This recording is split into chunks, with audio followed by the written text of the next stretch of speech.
America China దోస్తీతో Modi ప్రభుత్వం అప్రమత్తమవుతోంది. ఎవరు ఒప్పుకున్నా ఒప్పుకోకపోయినా ఇండియాకు డ్రాగన్తోనే ముప్పు. బీజింగ్ను ధీటుగా ఎదుర్కోవడానికి న్యూఢిల్లీ సిద్ధమవుతోంది. ఇప్పటికే సైనిక, ఆర్థిక, వ్యూహాత్మక రంగాల్లో స్వయం శక్తిపై మోదీ ప్రభుత్వం దృష్టి కేంద్రీకరించింది. హిందూ మహాసముద్రంలో వ్యూహాత్మకంగా డ్రాగన్ను నిలవరించడానికి ప్రయత్నాలు చేస్తోంది. ఇక ఇదే అంశానికి సంబంధించి పూర్తి విశ్లేషణ అందించడానికి మనతో జాయిన్ అవుతున్నారు senior journalist and senior analyst doctor అంది సత్యం గారు. సత్యం గారు నమస్కారం సార్. నమస్తే అమ్మ. సత్యం గారు, అమెరికా ఇజ్రాయెల్ దాడుల్లో ఇరాన్ సుప్రీం అయతుల్లా ఖమేనీని హతమార్చిన తర్వాత అది చూసినటువంటి కిమ్ జాంగ్ ఉన్ ఏమైనా భయపడుతున్నారా, లేక మరింత తెగిస్తున్నాడు అని అనుకోవాలా? ఎందుకంటే నేను చనిపోతే నా అణ్వాయుధాలు ఆటోమేటిక్గా అమెరికాపై పడతాయి అని ఆయన చెప్పడము, అంటే నార్త్ కొరియా తెచ్చినటువంటి కొత్త రూలు ఈ ఆటోమేటిక్ స్ట్రైక్ సిస్టమ్ అనేది కిమ్ బ్లాక్మెయిల్ చేస్తున్నట్టుగానే కనిపిస్తూ ఉంది కదా సార్, ఏమంటారు మీరు? కిమ్ బ్లాక్మెయిల్ చేయటం కన్నా ట్రంప్ బ్లాక్మెయిల్ని అదే ఫక్యలు ఎదుర్కొంటున్నటువంటి వ్యక్తి కిమ్. ఇప్పుడు వెనుజులాని తర్వాత ఇరాన్ని చూసిన తర్వాత సహజంగానే ఎలక్ట్ అవుతారు. వెనుజులా అమెరికా జోలికి పోలేదు, అయినా మధురోని ఎత్తుకెళ్ళాడు.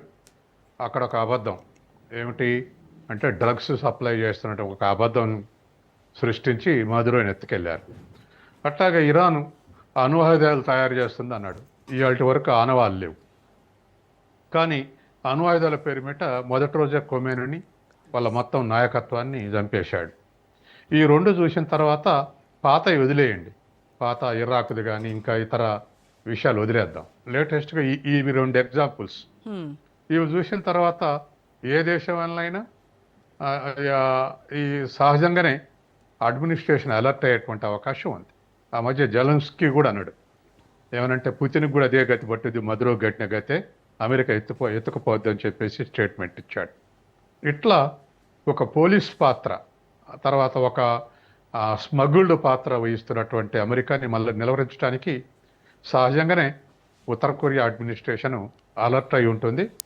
అలా అలర్ట్ అయినటువంటి వాటినే వార్తలు రకరకాలుగా అమెరికా సిఐఏ వార్తలు పంచుతూ ఉంటుంది. దానికి అలవాటు ఉంది. అబద్ధాలు ప్రచారం చేయటం ముందు దాన్ని ఎదుర్కొనేటందుకు అమెరికా ఈ దాడి చేస్తుందని చెప్పటం.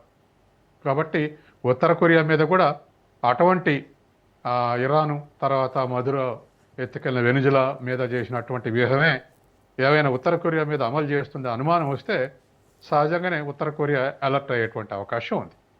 తర్వాత వీళ్ళు ప్రచారం చేస్తున్నట్టుగా ఉత్తర కొరియాలో స్టార్వేషన్ డెత్స్ ఉన్నాయి, అల్లాడిపోతారు ప్రజలు అనేది ఒకటిదే. ఎందుకంటే దానికి చైనాకు మంచి సంబంధాలు ఉన్నాయి, కార్డియల్ రిలేషన్స్ ఉన్నాయి. కాబట్టి ఆ స్థితిలో ఉంటే అది చైనా వెంటనే వాటికి కావాల్సినటువంటి అనేకమైనటువంటి సప్లైలు చేస్తుంది. ఉత్తర కొరియా తనకున్నట్టు ఆయుధ సంపత్తిని సహకరిస్తూనే ఉంది.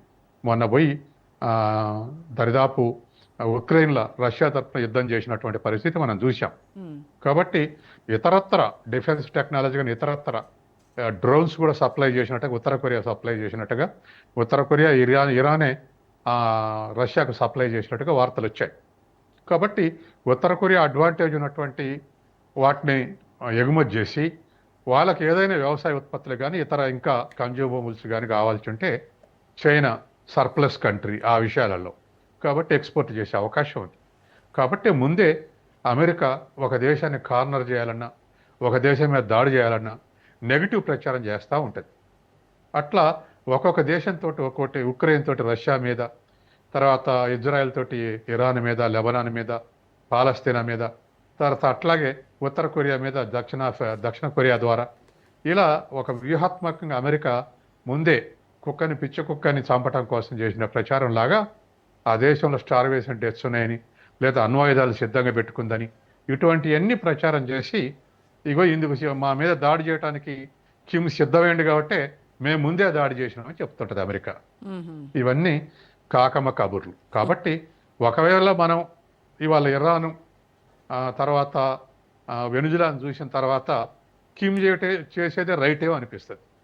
ఎందుకంటే ఆయిల్ రిచ్ కంట్రీ 18% రిజర్వ్స్ ఉన్నటువంటి వెనుజులాని బలహీనపరిచాడు, 12% ఆయిల్ రిజర్వ్స్ ఉన్నటువంటి ఇరాన్ని బలహీనపరిచాడు.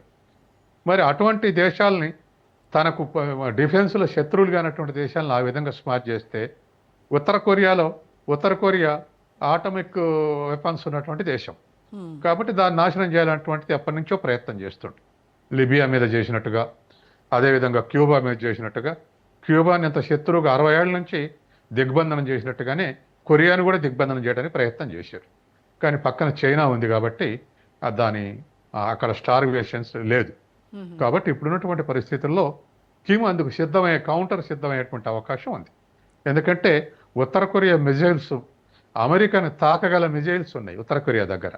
ఆ రేంజ్లో వాళ్ళు ఉత్పత్తి చేసుకున్నారు, గతంలో ప్రయోగించి కూడా చూపెట్టారు. కాబట్టి సహజంగానే సన్నాహాలు చూపెట్టి మా జోలికేస్తే మేము ఈ ప్రయోగిస్తామని చెప్పేటువంటి అవకాశం ఉంది.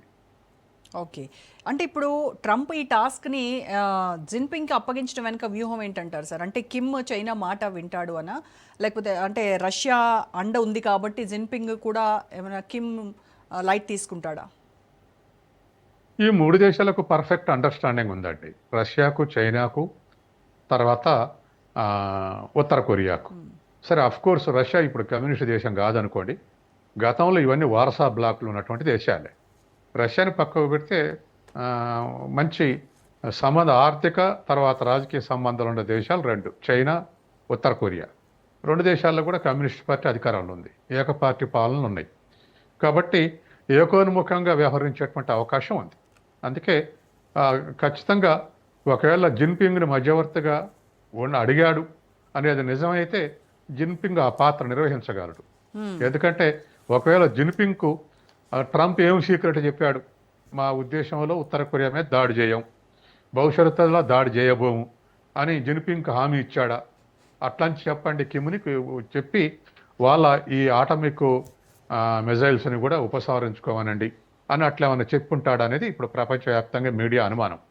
అందుకే జిన్పింగ్ని మధ్యవర్తిగా ఉన్నాడు అన్నటువంటి వార్తలు ఫ్లోట్ అవుతున్నాయి.